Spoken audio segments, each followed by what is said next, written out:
Hello, and welcome to the US India Business Council's webinar on Future of Work and Skills in the Post-COVID.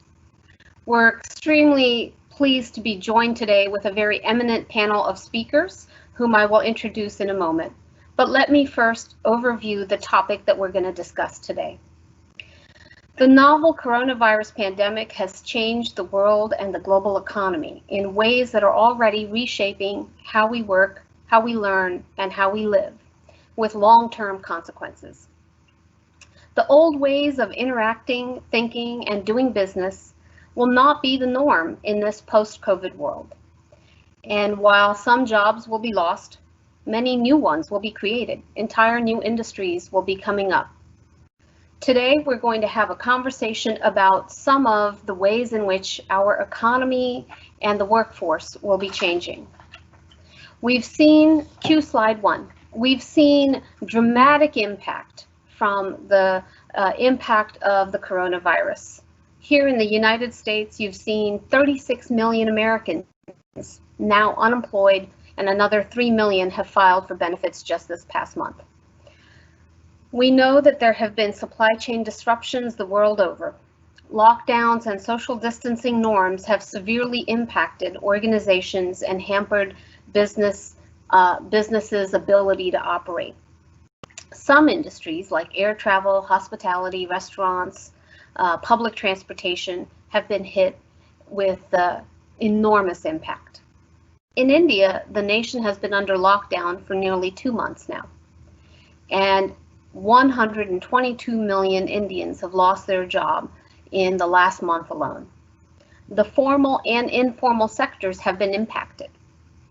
The informal sector has been the hardest hit, accounting for nearly 90 million of the job losses. Migrant laborers, MSMEs have seen dramatic effect. MSME sector with a severe cash flow problem has accounted for large number of the job losses. Even the formal sector and many white-collar businesses have been impacted.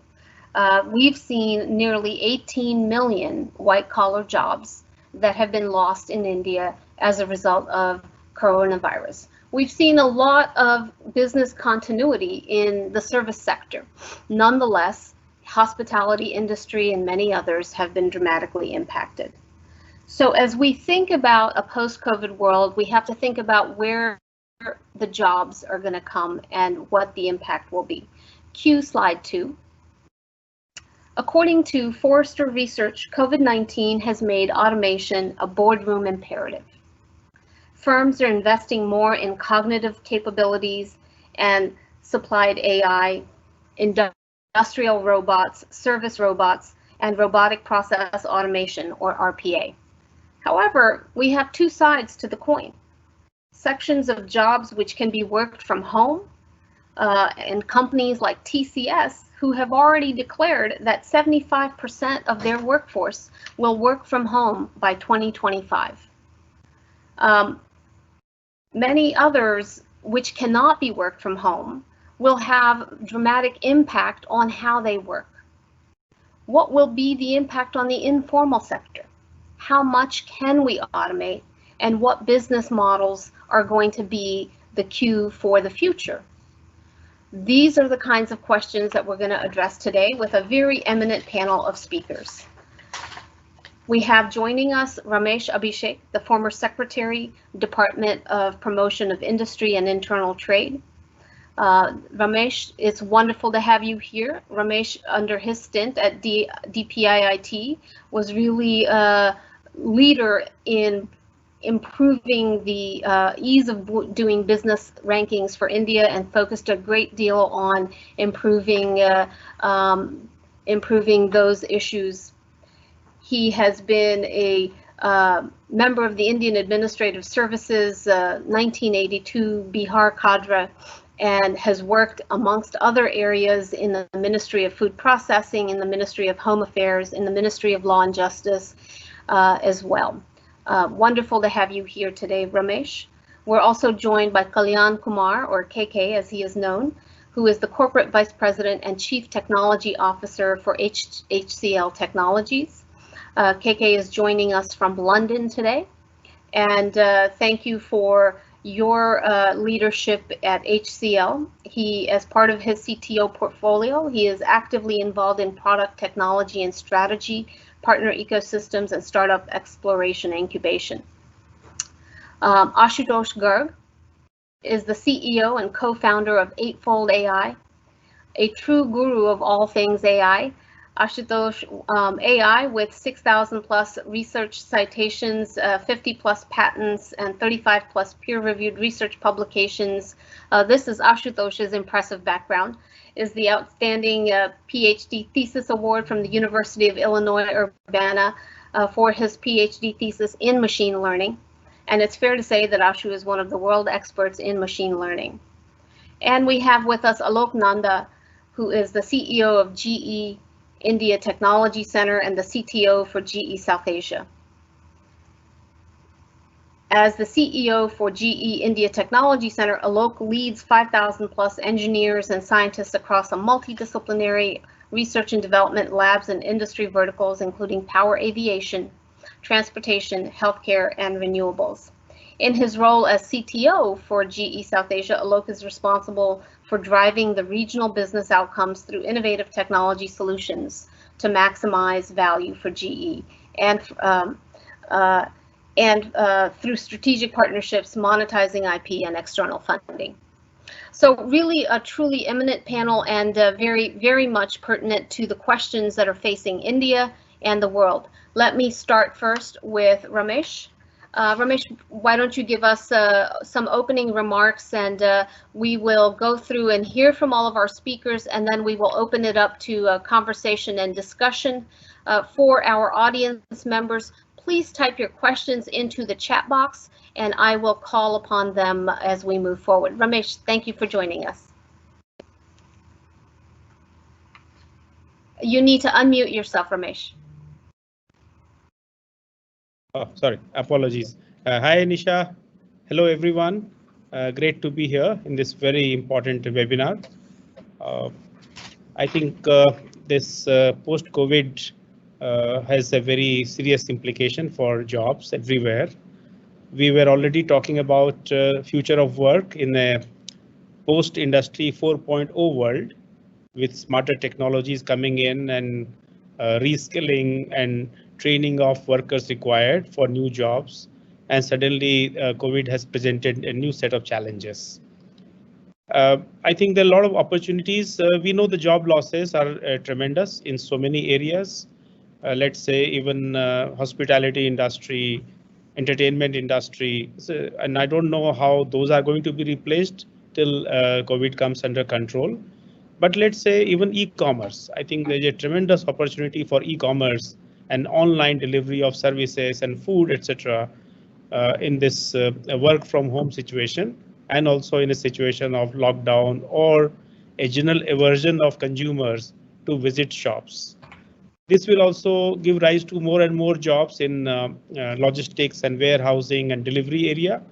Already e-commerce was gradually capturing a larger share of the organized retail market.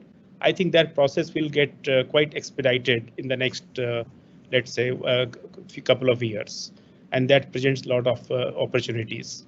I think organized retail offline will be impacted more than the unorganized retail in a country like India, because people who are going to unorganized retail will continue to do so. But I think offline organized retail may be impacted perhaps a little more.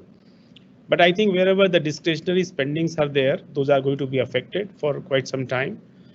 Another area, work from home. I think this is, of course, as others are going to talk about it, it was happening anyway, but again, it has got reinforced and expedited in this post-COVID and COVID world.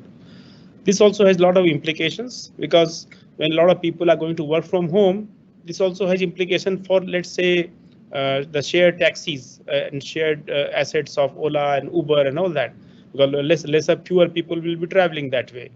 And while e-commerce will have more opportunities, people who are serving workplaces all around the country or the world, they are going to have a lot of challenge, because definitely their business will get impacted. So I think a lot of opportunities here, but also a lot of challenges. Online education, online delivery of health services, and for example, more and more government services to citizens coming online. Many of these will present more opportunities for delivery of services.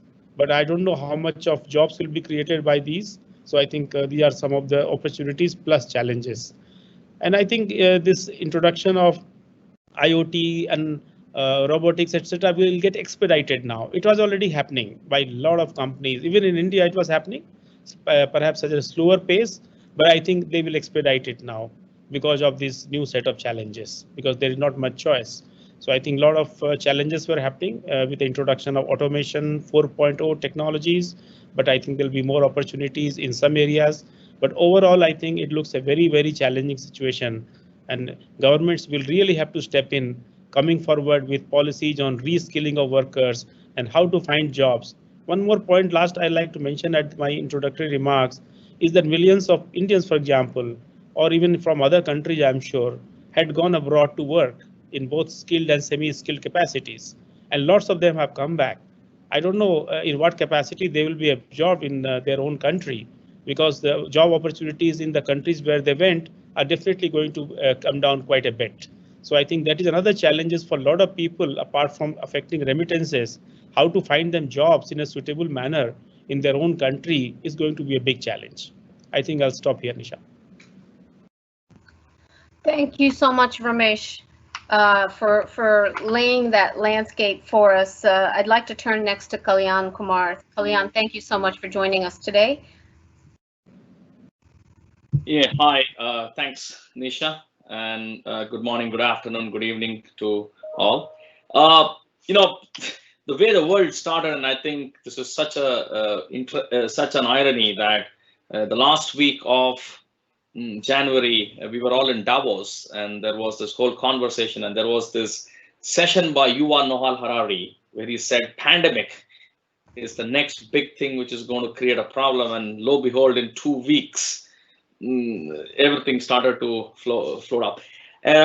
The way I really look at this whole piece is that the future of work, and I think there was a very nice intro about this whole larger fact around this whole aspect. But if you really start to look at how this is starting to impact, especially the IT and the ITES industry, and how they reacted to this was very interesting. If you really see, when we started this planning off, we were actively in an ECMT from first week of Feb. We went and activated remote working. But in our business, where we not only support our employees, but we manage close to 5 million plus end users of our customers for whom we manage digital workplace, we had to get them also to work from home. So we started to see a very interesting push. Everything was like what I call, and first was unequipped reaction, because what happened was you had to just take people off into a remote model, correct? The second, which you're really starting to see, is that there is stabilization, but the clear direction which we are seeing is this is going to be a continuous pattern till the time a long-term solution is found out, which means your offices, which was primarily the work location office, is shifting to home. Your profiles of users are changing, correct?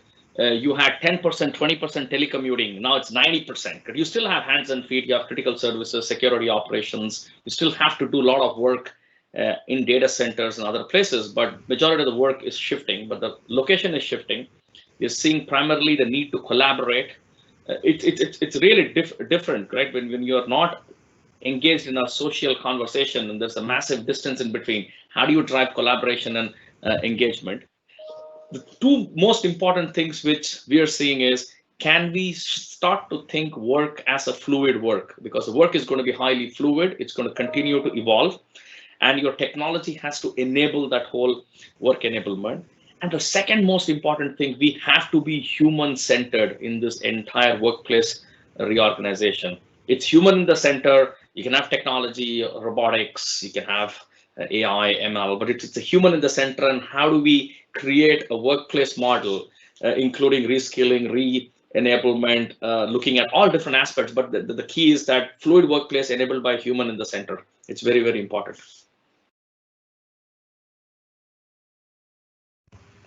Thank you so much, Kalyan, and absolutely, as we move towards these new trends and dynamics, keeping people at the center, people-centered, is terribly important.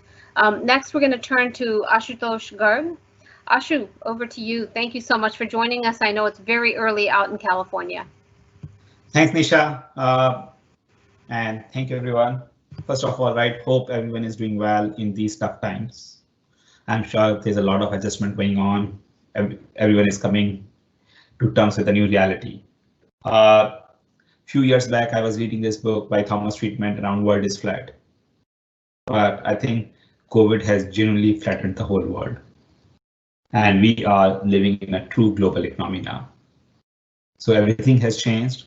The way we know the world today is very different from what we could have ever imagined even 2 months back, right? And there's a massive transformation, massive changes going on right now. And as part of that, few things that we are seeing, and I'll dive into that stuff, but quickly laying the foundation, right? I'm the CEO and co-founder at Eightfold.ai, which is a company that was started around 3.5 years back with the mission of enabling the right career for everyone in the world. At that time, we were seeing that the unemployment rate is very, very low, but still we wanted to make sure that everyone is able to get the right employment. But just in 2 months, the equation has completely changed. Unemployment rate is all-time high now. And what has happened as part of that, right? There's a rebalancing of the workforce that is currently going on. So there are industries like hospitality that have been completely decimated in the short term, whereas other industries like grocery, hospitals, healthcare workers, right? Those industries are booming right now. So how do we take and understand the workforce people in one industry and find alternate opportunities for them in the other industry? That has been a key focus for us. And that is where AI can help a lot, because now you can learn across people, you can learn what skills from one industry are transferable to another industry, what roles and functions from one industry, one location can be transferred to another industry, right? So we have been very much focused on that stuff. Now as an entrepreneur, I mean, there's always a silver lining, right? What this is doing is accelerating the focus on automation. As Nisha pointed out, new industries are going to evolve. The amount of investment that is going to happen in communication, in things that will enable working from home a lot more efficiently will happen. What does it mean? Ramesh, you mentioned a very interesting point around people going back to their own countries, right? But what does it mean? Like office and work from home has certainly taken a new meaning. There are many execs I know who are now at all over the place across the country and working from there. Now, what's interesting as part of that is that people are seeing different impacts.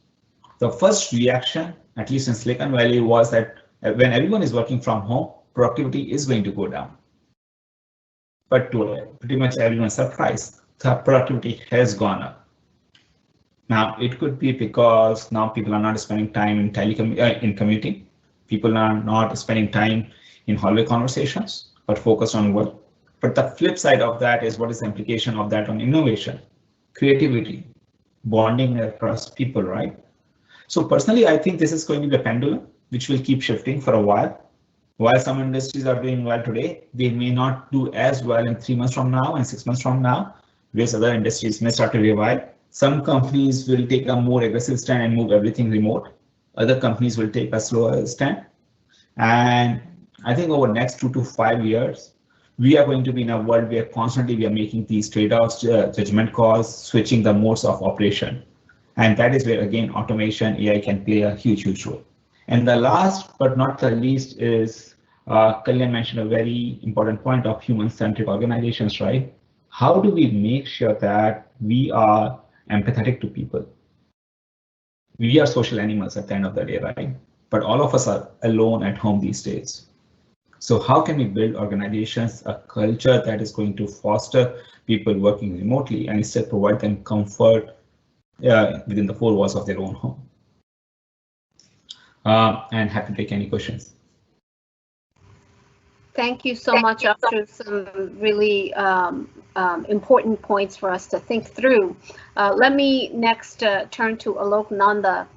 GE is such a large and varied company with so many different businesses.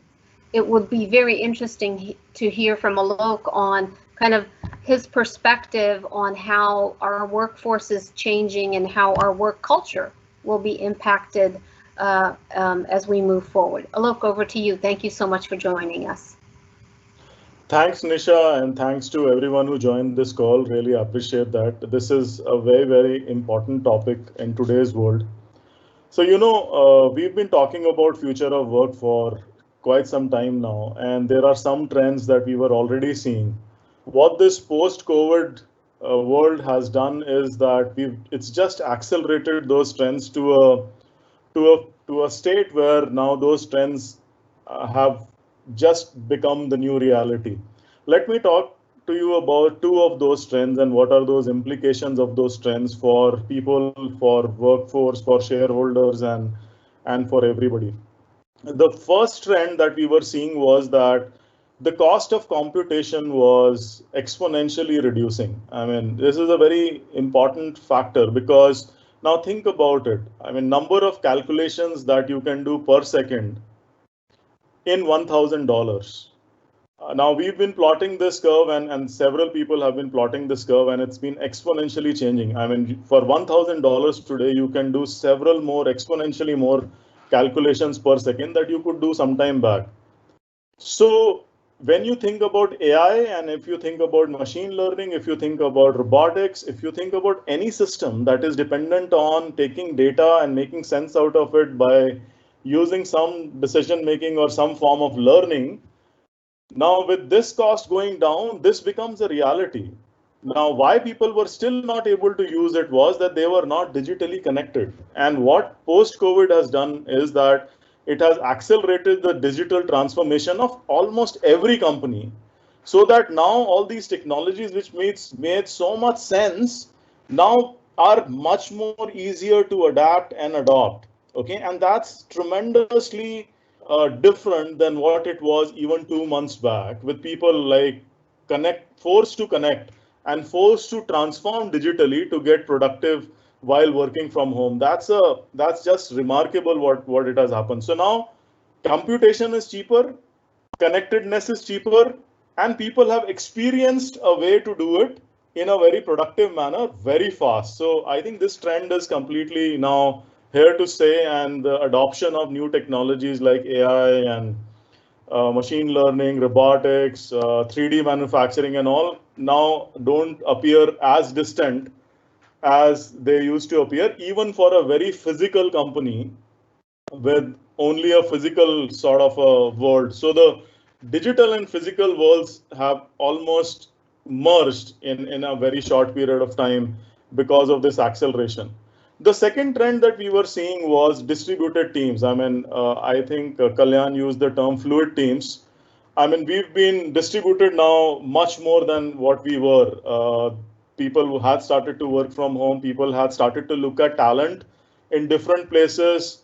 Now, employee definition was changing because I mean, there is this gig economy which is emerging. But again, it was not taking center stage because of our reluctance to change.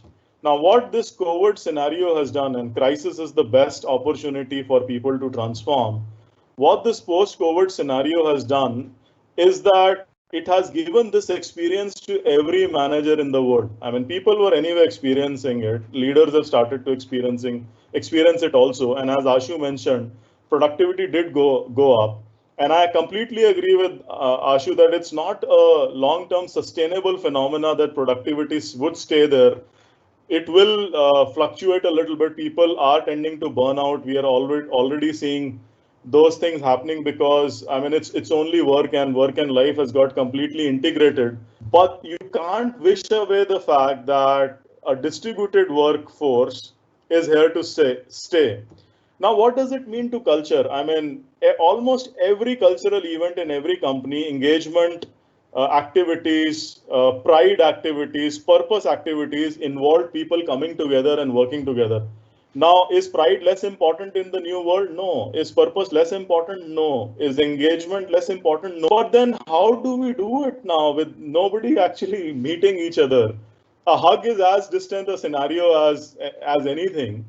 And while people are gaining empathy because everybody is working from home and so people are empathetic towards their fellow colleagues, I mean, we'll have to change the how. So I think from cultural perspective, the why and what is same.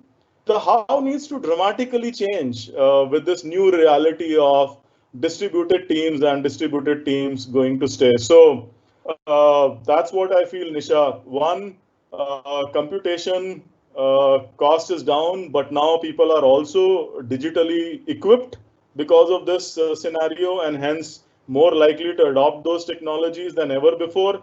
And second, distributed teams, it was already happening, but now with everybody experiencing it, people are much more comfortable with it and probably find hows to take care of it in the form of cultural change and whatever is needed for the teams to be really successful. So that's what I have. Thank you so much, Alok. I think a lot of rich material for us to dive into here, and I know that some questions are already coming in on the chat, which I will come to in just a moment, but maybe I'll start with a couple of questions of my own. We've seen that the impact of the lockdown has been to change behaviors. Some of the behavior change, I'm very curious to get your thoughts on, has impacted in an area that has been more future facing, which is the shared economy. We've seen, the dramatic impact on Airbnb, on Uber, on the ride sharing platforms. And as we look not only to what's happening in the US and India, but perhaps as we look to China, which is a couple of months ahead of us on both the impact curve and then the recovery curve. Are there lessons that we can draw from where we see major changes? And I'll just throw one data point out for you from one of the other webinars that we hosted, where it was noted that as China has come back online, that people have been less willing to use public transportation or ride-sharing apps, and that there's been a surge in new vehicle purchases in China. Is that something that you think is going to follow through in other parts of the world, and is that going to change, the consumption behavior towards a more individualistic approach rather than a shared approach that we had been seeing? Why don't I ask Ramesh to take that first, and then maybe I'll ask Alok to comment on that. If others of you have thoughts on this as well, I welcome it. Yeah, it's a very interesting question, actually. There are some people who can afford to work online from home, but not many people can do that. You look at a country like India, there are a lot of people who are not connected at all. And a lot of people some people can afford to buy cars to avoid public transport, but you can imagine that a very large number of people can't even afford that. So I think here the question is of access and affordability. And actually, I wanted also to comment on the inclusion and exclusion part of any technology, impact of technology. We have seen that how technology, fintech especially, includes a lot of people who have been outside the financial system. But it is also a fact that adoption of technology in, let's say, online education is actually depriving a whole lot of people from access to education. Similarly, work from home, how many people have access to internet and computers and so on? I know so many people, colleges and schools, who are not able to teach their students at all, even today, because they don't have access. Even teachers have not access to these gadgets. So I think as we go forward, as the comfort level improves, the fear goes down, a lot of people will go back to public transport, to the physical workplace or schools and colleges. But the people who can afford it, because not every, there are people who can afford to stay away. They can afford to drive in their own cars, etc. But I think the number of such people is much smaller in a country like India. but in a slightly better off country in terms of income, I think the impact will be quite different. Thank you, Ramesh. Alok? Nisha, I lost you for a couple of seconds there. Can you repeat the question? I'll be very happy to answer. Sure. I was just wondering if we are likely to see an impact on consumer behavior, particularly impacting the shared economy, and what that will mean from a manufacturing and a services point of view. And you know, Ramesh made the very important point of technology access and affordability. And how that will impact consumer behavior. While we may not necessarily see a surge in, for example, vehicle purchases in India, would we see more reliance on the two-wheelers and three-wheelers as opposed to, you know, the public transportation? But from a GE perspective, does that then, you know, for example, the locomotives that GE manufactures, do you start rethinking design to think about how consumer perception of what a, you know, public transportation might look like? Or do you start rethinking, you know, how we build our public infrastructure? Yeah, Nisha, and this is actually a question that we are dealing with on a day-to-day basis, because you see, we are in the aviation industry. I mean, we make aircraft engines, and you know how many airlines are flying today and what it would take for people to fly. Nobody is thinking of vacation even if they are thinking of vacation, maybe they are thinking of spending time with their families. So two things are happening which we are like really working towards. One, what we've realized is that the fundamental needs of consumers, they have realized through this lockdown much more than what we used to think. Like a fundamental need of, okay, do I have safety? Am I healthy? Okay, and we used to take these for granted or used to ignore this. Now it has come in right up front. So maybe the way to make the aviation industry successful today is not to focus only on designing the best aircraft engines. Maybe the way to get aviation industry back on its feet is to design a quick test which everybody can do while before getting into an aircraft.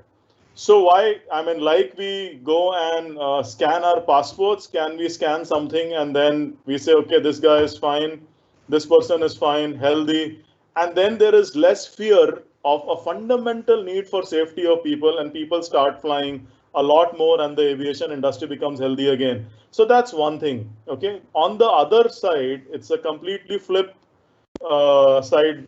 The things that we used to not bother about, we've started becoming very deliberate about. Okay. Now, we never used to bother about if there was one person on the call and everybody else was in the room. Okay, because we almost used to ignore that. Now everybody is on the call. So I think we've become a little bit more deliberate about inclusion. We've become a little bit more deliberate about people who were left out. And I think that would also drive consumer behavior, because this empathy will lead to us finding better ways to serve customers based on what the customers really need and not what we always took for granted. So I think this is completely changing the way we've been thinking about how to do business.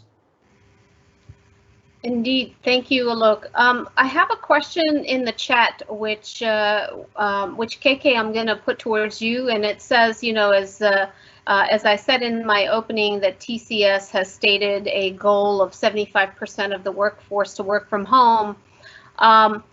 What does that mean in a country like India with the demography that India has? How are you thinking about this at HCL in terms of both the work from home culture and also the technology access, technology adoption issues that Ramesh also raised? Yeah, so I think the way you need to really look at this in three buckets. The first is the core workforce, which is supporting, and if you really look at our core workforce, the people who support infrastructure and operations, which is INO. The larger population in the country does more of AD, application development and maintenance work. There is engineering and product development, and then there is this whole process operations, which is where you critically run business processes. What we've done collectively is that when you start to look at remote enablement, when you start to do this, it's very important that companies start to create micro personas or profiles, because this is not going to be a short-term plan, correct? I think Alok pointed this out. A lot of examples, correct? There is a stress levels are increasing, so you have to bring the whole workplace strategy around all the key things. So when you start to segment this, the first thing is the right tech enabled, which is, are people enabled in the right way? Technology, access, collaboration, devices, a lot of those pieces, including a very important thing which people are forgetting. The single biggest disaster point of failure is your home internet connection now. The moment you get that off, or you have a wireless, you have fundamental issues. You just completely are not able to work. At least in the work environment, you had redundant networks and other aspects. So it's very important. How do you design the tech stack with the right load balancing and people capacity? Second, very, very important, security and data privacy and things around that. Because what's going to happen is that now if work is home is your primary work location, there's been a lot of trust which has been built in this industry that we are handling very sensitive, critical infrastructure, operations, data, correct? And the last thing you want is some kind of a massive data issue, correct, or something which crops up, and then there is a security breach or things like that. That's a second important factor. The third is, how do you keep the employee motivated? See, we believe we were one of the first to go with 90% plus of our workforce running in Feb, correct? We were so early into this whole process. Things like, how do you keep the employee engaged and motivated? You create some kind of, I use this term called work-life integrated. There is no concept of balance anymore. You have to build a model where people can flex things around to meet their needs and also solve the enterprise company's needs. So that's the third aspect, is how do I solve tech? How do I make sure security, data, privacy, getting the customers and the customers comfortable? And the third is the human aspect of how do you make sure to keep people motivated, health, fitness, things like we've been running examples with, not for just for our employees, but for our customers. Things like we're doing Pilates mobility 20-minute sessions for people who are sitting in the desk, saying that keep them engaged. And that's what Alok pointed out. How do you man is a social animal, correct? You want to engage. It's very hard in these days, but at least you start to create those kind of aspects, some engagement mechanism through which we are solving the workplace of our employees and our customers. So that's the key thing. You have to find those key balance. And I think Ashutosh pointed out about innovation. I think we still have to figure out, we're already doing distributed agile. Now you're doing distributed fluid agile, which means that now you have people in individual points. How do you get and improve innovation quotient and things? We'll have to keep finding new ways of building and evolving this with a flex work from home office. You bring people to work at different points of time in a week. So models have to evolve, and that will be based on each company's situation. Very interesting points. Let me turn to Ashu, since you referenced him. Ashu, you have been looking at this whole disruption in the workforce, where jobs are diminishing and where jobs are increasing, and how do you connect the labor force with the opportunity? Talk to us a little bit about some of the challenges that you've been seeing, as well as how you think about reskilling, and how do you think about recruitment and retention in this very dynamic and fluid period that we're in. Absolutely. So as I think the main thing is that the way I look at it, there's a COVID time and there's a post-COVID time as the recovery starts to happen, right? During the COVID time, gig economy is a great example that you were taking. Like for Uber, their drive business has completely shut down, but their Eats business is flourishing at this moment. So what's happening is the work is shifting. Department stores like Macy's of the world, right, are laying off people, following them in hundreds of thousands, whereas companies like Walmart are hiring. So what becomes extremely critical is to be able to map the skills and roles and functions from one company to another company and one industry to another industry. If suppose you are a store clerk at Macy's, what are the roles that might exist for you at a company like Walmart? If you're working in a hospital which is no longer taking patients with the fear of COVID, can you be employed at a nursing home which is taking care of elderlies at this time? And what opportunities may exist for you? So that's one part that is going on. And there will be an increased focus on that. Now, over time, as we start to come out of COVID, and 2-3 things that we talked about today, right? One is everyone is accepting that the work from home is going to be a norm, no longer an exception. Facebook just announced that 50% of their workforce will be working from home. If that is the case, then do you want to hire in one of the most expensive geographies in the world in California? Or are you equally comfortable hiring in Utah, in US, or let's say Chandigarh or somewhere else in India, provided you can find the same talent? And what is the implication of that on first compensation, how that will change, which will have a major impact on the economy? Because it can over time lead to Bay Area prices coming down, whereas the prices in the remote locations going up. But then the second part will be how do you train these people to be effective? So very simple things like enabling the skills so that they can work more effectively from home. But also what it will force is the globalization of the skills. For a software engineer, maybe you are very comfortable now working in a hill station out of India, right? For a company which is based out of US and having a huge impact, provided you have the right internet connection. So across the globe, what we will see is that new skills will come in, where there will be again a flattening of the skills. No matter where you are, people will like to learn the skills that are globally relevant versus locally relevant. So that will be a huge focus. Very interesting point that you raised, Ashu, about the impact a work from home culture will have on, for example, urbanization versus ability to tap into a labor force that is more distributed in rural geographies, which could have a pretty dramatic impact on urban planning, on infrastructure and services provision. One of the things that draws people into cities is one, the economic opportunities, and two, the availability of services, the availability of goods.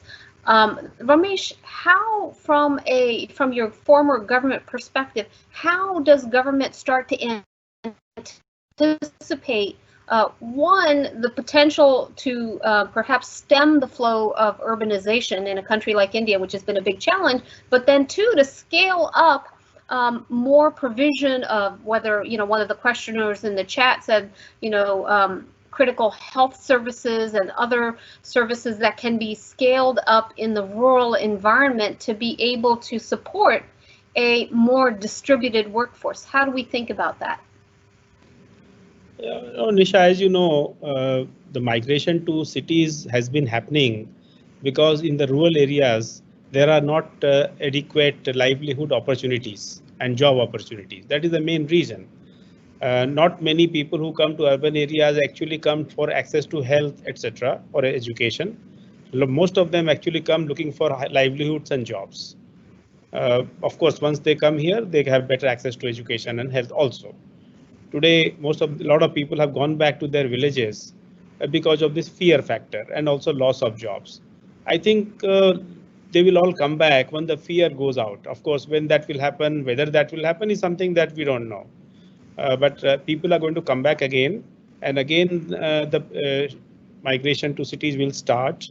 But I think it's going to take a while, and people are not going to come very easily now. First of all, the employment opportunities have also come down sharply because of construction sector being hit, and entertainment and hospitality and a lot of other services getting hit.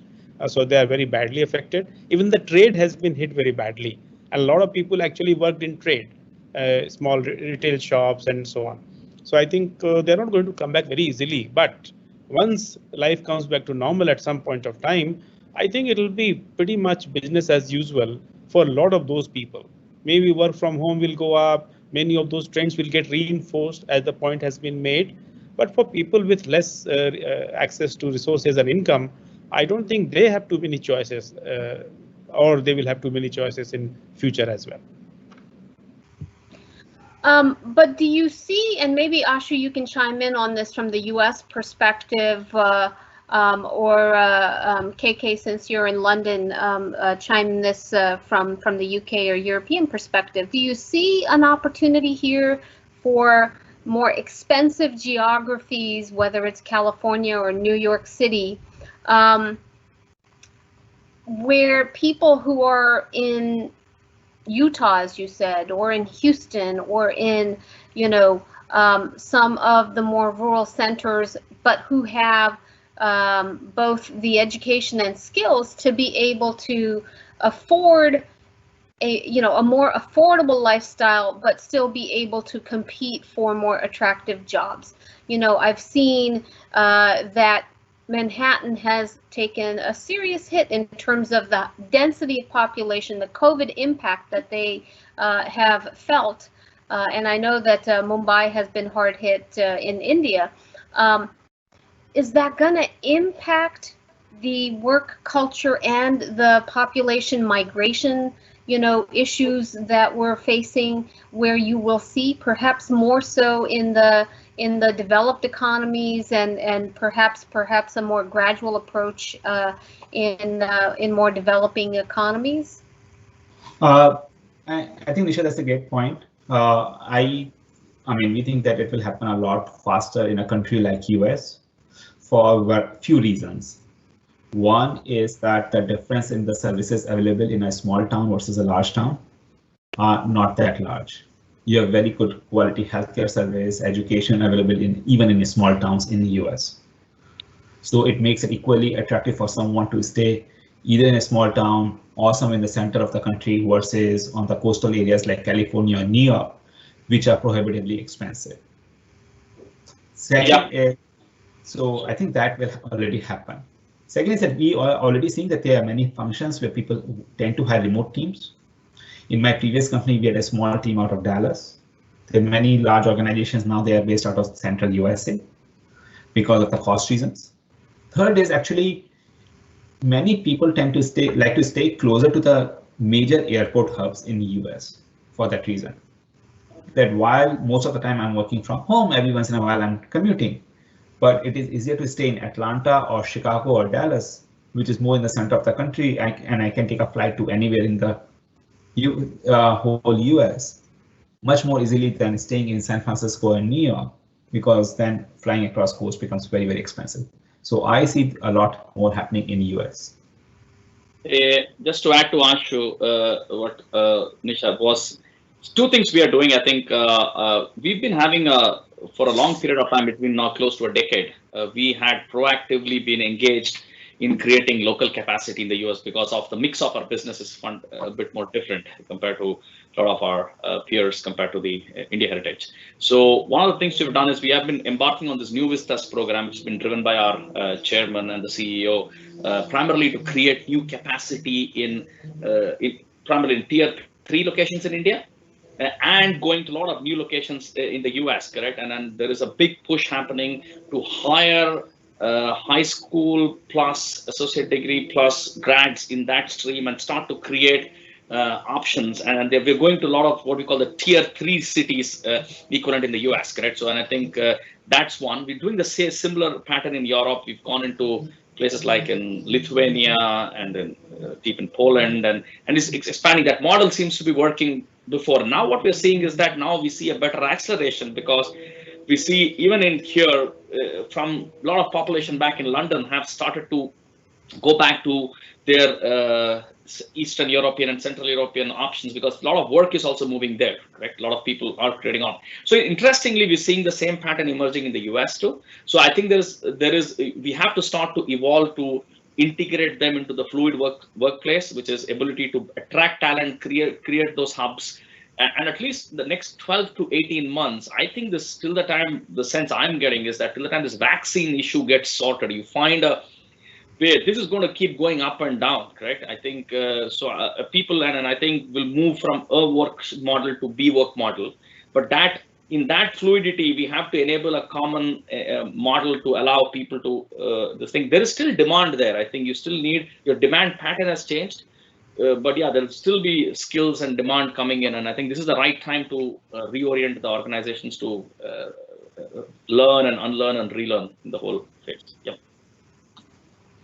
So Alok, let me come to you and say, as we think about all of the technology that is going to drive the innovation and the evolution in our work culture, as you look to India and South Asia writ large, what are the investments in infrastructure that you think are going to be most critical to allow India to really be able to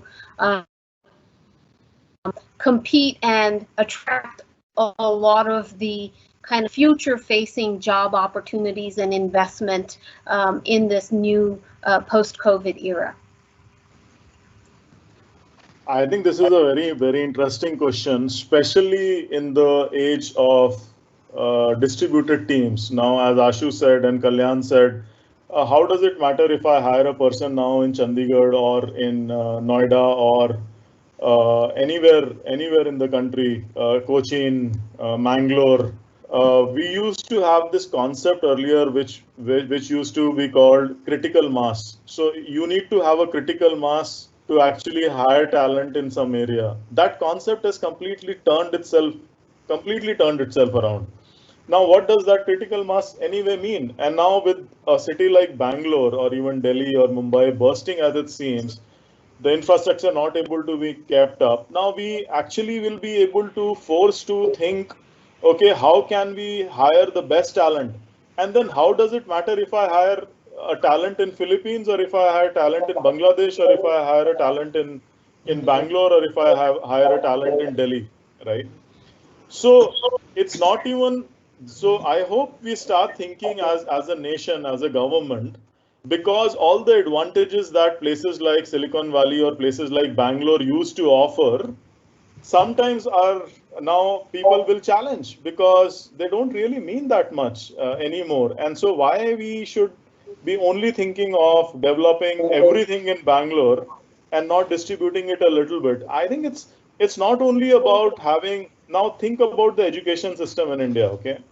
Now every college, I mean, we have like thousands of colleges. And in this semester, which I think every kid has studied from home and had access to the best of the education. So why can't IITs do the same thing? And what will then happen to all these colleges which are mushrooming? And if we don't pay attention, we will now not be competing against a college in India. Now we will be competing with a college in the world, because the talent war won't happen localized, because there is no concept of critical mass anymore. So the talent fight will happen all over the world. So I think the most important thing government has to do is invest on talent. Everything else will happen. Industry will take care of itself. Okay. If government doesn't think about creating the best talent and creating an environment where they are encouraged to stay back, I think that's the only way we compete with anywhere else in the world, because now we don't need to compete with talent around us. We have to compete with talent anywhere in the world. And I think we can do that. It's just the scale at which we need to do will be very different. Very interesting point, Alok. Thank you. Ramesh, India has actually been very competitive on the talent space and has contributed enormously to kind of the global innovation, global startup culture, and global services industry because of that talent base.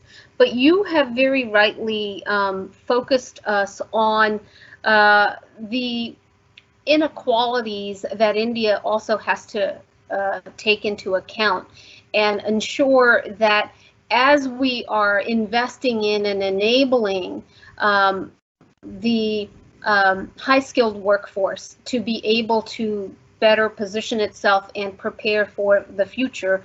How are you dealing with kind of the lower skilled workforce, the laborer class, and how do you deal with kind of the inequalities that creates? And I know a number of the questions in the chat box have been focused on this, what happens to as you go to a work from home culture, what happens to many who were supporting the work infrastructure, whether it's the cleaning crew, whether it's the cooks or the guard force or so many others.